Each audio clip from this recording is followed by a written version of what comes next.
புதினா புலாவ் நம்ம ஸ்டைலில் பண்ணலாமா? கூட காரசாரமாக ஒரு சிக்கன் கிரேவி வச்சு சாப்பிட்டு தான் பாருங்களேன். எனக்காக ஒரு ஜாரில் ஜீரகம், 2 பச்சை மிளகா, புதினா ஆட் பண்ணி கொஞ்சமாக கேர்டு ஆட் பண்ணி நல்லா ஃபைன் பேஸ்ட்டாக அரைச்சிக்கலாம். அரைச்சி எடுத்ததுக்கப்புறமா என்ன பண்ணணுன்னா, ஒரு டொமேட்டோவை குட்டி குட்டியாக சாப் பண்ணி வச்சுக்கலாம். சாப் பண்ணதுக்கப்புறமா அந்த ஒரு சைடு வச்சுட்டு குக்கர் வச்சு குக்கரில் தேவையான அளவு எண்ணெய் ஊற்றிக்கலாம். எண்ணெய் ஊற்றுறதுக்கப்புறமா பிரியாணி ஸ்பைசஸ் போட்டுக்கலாம். போட்டு அது வதங்கினதுக்கப்புறமா அது கூடவே கொஞ்சமாக ஜீரகம் போட்டுக்கலாம். புலாவ்னாவே ஜீரகம் போடணும், அப்போ தான் டேஸ்ட் நல்லாயிருக்கும்.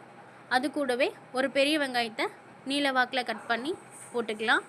அது நல்லா வதங்கினதுக்கப்புறமா அது கூடவே 3 பச்சை மிளகா, புதினா, கொத்தமல்லி தழை போட்டுக்கலாம்.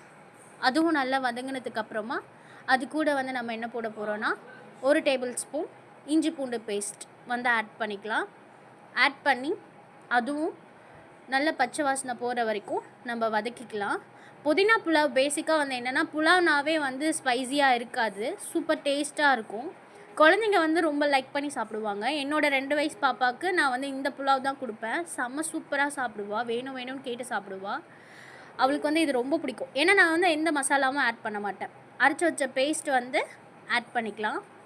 அது பச்சை வாசனை போகிற வரைக்கும் நம்ம வதக்கணும். ஏன்னா அதுக்குள்ளே நம்ம புதினா போட்டு அரைச்சிருக்கோம் இல்லையா, அதை நம்ம நல்லா வதக்கி விட்டதுக்கப்புறமா கேரட், பீன்ஸ் போட்டுக்கலாம். உங்கள்கிட்ட என்னென்ன வெஜிடபிள்ஸ் புலாவுக்கு போடுவீங்களோ அதெல்லாம் நீங்கள் போட்டு நல்லா வதக்கிட்டதுக்கப்புறமா அது கூடவே நான் வேக வச்ச பட்டாணி எடுத்திருக்கேன், அதையும் போட்டு நல்லா மிக்ஸ் பண்ணிக்கலாம்.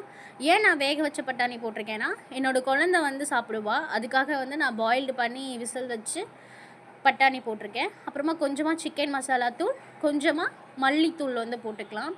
எல்லோரும் மல்லித்தூள், சிக்கன் மசாலா தூள் போட மாட்டாங்க புலாவுக்கு, ஆனால் நான் போடுவேன். ஏன் போடுவேன்னா, கொஞ்சம் ஒரு மாதிரி நல்லா இல்லாமல் இருக்கக்கூடாது, காரம் கொஞ்சமாவது இருக்கணும் அப்படின்னு சொல்லிட்டு போடுவேன். அப்புறம் நான் இன்றைக்கி பாஸ்மதி ரைஸ் எடுக்கல, எங்கள் காட்டில் விளைஞ்ச அரிசி தான் எடுத்திருக்கேன். அதுக்கு 2 டம்ளர் அரிசிக்கு 4 டம்ளர் தண்ணி வச்சுருக்கேன். தேவையான அளவு உப்பு போட்டு ஃபைனலாக ஒரு தக்காளியை கட் பண்ணி போட்டு அது ஒரு கிளறி விசில் வச்சு எடுத்தால் சூப்பரான புலாவ் ரெடி. 1 ஸ்பூன் நெய் சேர்த்து சாப்பிட்டு தான்